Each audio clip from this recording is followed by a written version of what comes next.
निहारिका, तुम्हारी सादगी भरी सुंदरता और तुम्हारे संस्कारों से प्रभावित हूँ। मुझे तुमसे प्यार हो गया। मैं तुमसे शादी करना चाहता हूँ निहारिका। जानती है ये संभव नहीं है, फिर भी उसे विजय की बातें अच्छी लग रही थी। आज विजय को सुनने का मन कर रहा था।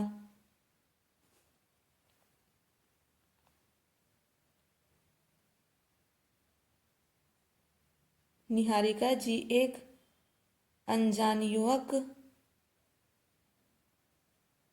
ने आवाज दी। निहारिका ने पलटकर देखा तो अच्छी कद काठी वाला एक युवक उसके पीछे खड़ा था।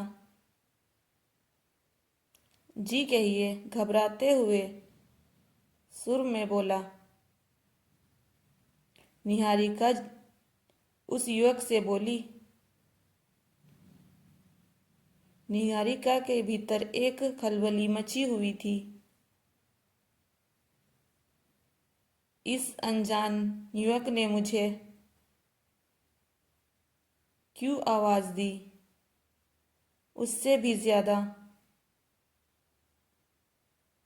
इस बात की थी कि यह युवक मेरे नाम कैसे जानता है। उस युवक ने निहारिका से गेट एक तरफ होने का आग्रह किया और खुद उस तरफ बढ़ गई। निहारिका भी उसके साथ साथ बैंक के कॉरिडोर के उस हिस्से में आ गई जहां अमूमन कम चहल पहल होती है। मेरा नाम विजय है, वह युवक थोड़ा हिचकिचाते हुए बोला। मैं इसी बैंक में काम करता हूँ, इसीलिए आपका नाम, पता, घर सब जानता हूँ। मैं आपसे कुछ कहना चाहता हूँ। निहारिका बोली। जी कहिए, क्या बात है?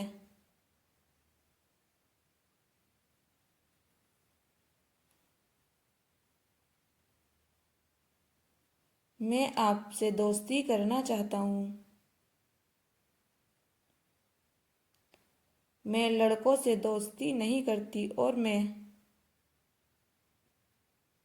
तो आपको जानती भी नहीं हूँ। आपको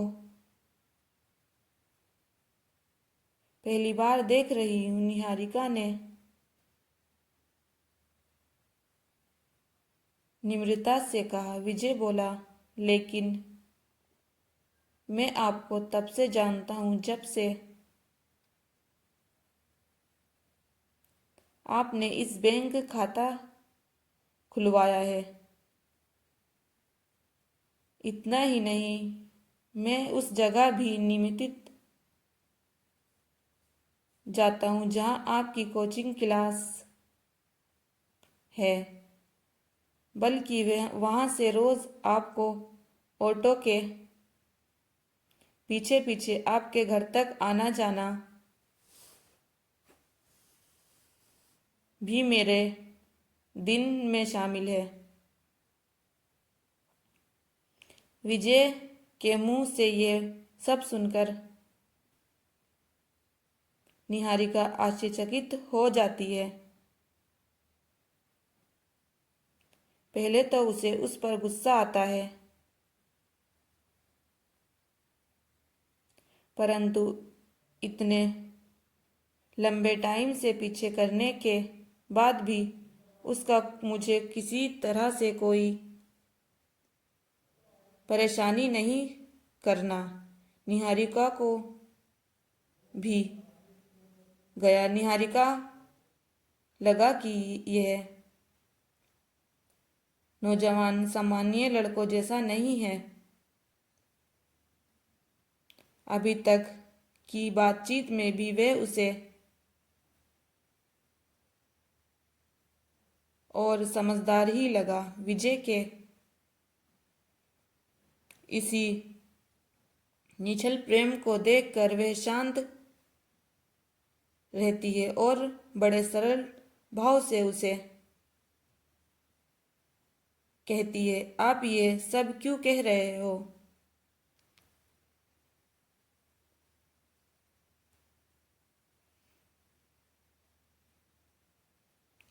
विजय कहता है, निहारिका जी, मैं बिना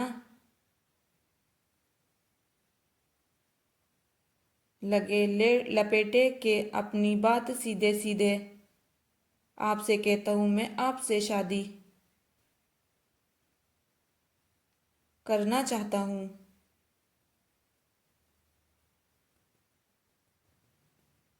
क्यों?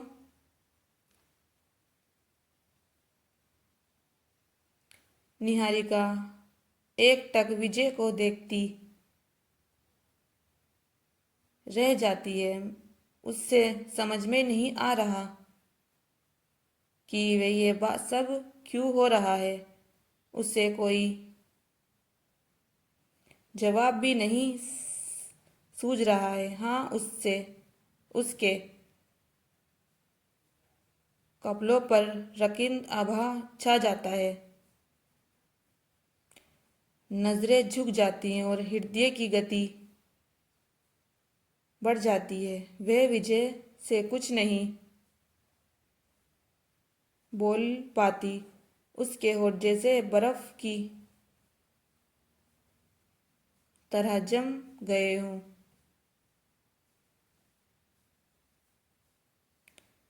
बिना कुछ कहे वह चुपचाप बैंक के गेट की तरफ आगे बढ़ती।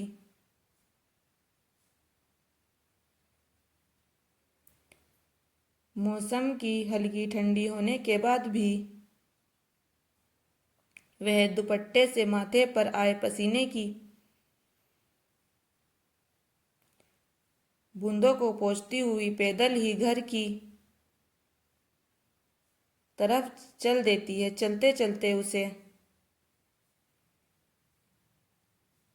मधुर यादें आती हैं कि वही चालबली सहेली जिसके साथ वह इस बैंक में पहली बार एमसीएस स्टैटिस्टिक्स एग्जाम की तैयारी, हिंदू कोचिंग की फीस जमा करने के लिए पैसे निकालने आई थी।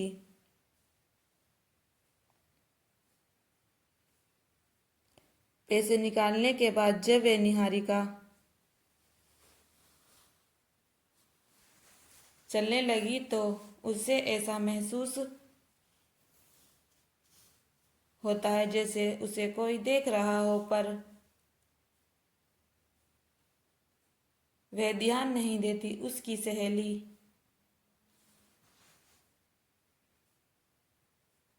मधुर चुटकी लेती हुई बोलती है, सुन निहारिका, वह लड़का थोड़ा सा और लंबा होता तो मेरे लायक था, लेकिन ये तेरे लिए बिल्कुल परफेक्ट है। एक तरह प्यार के साइड इफेक्ट्स दूसरे भाग सुनने के लिए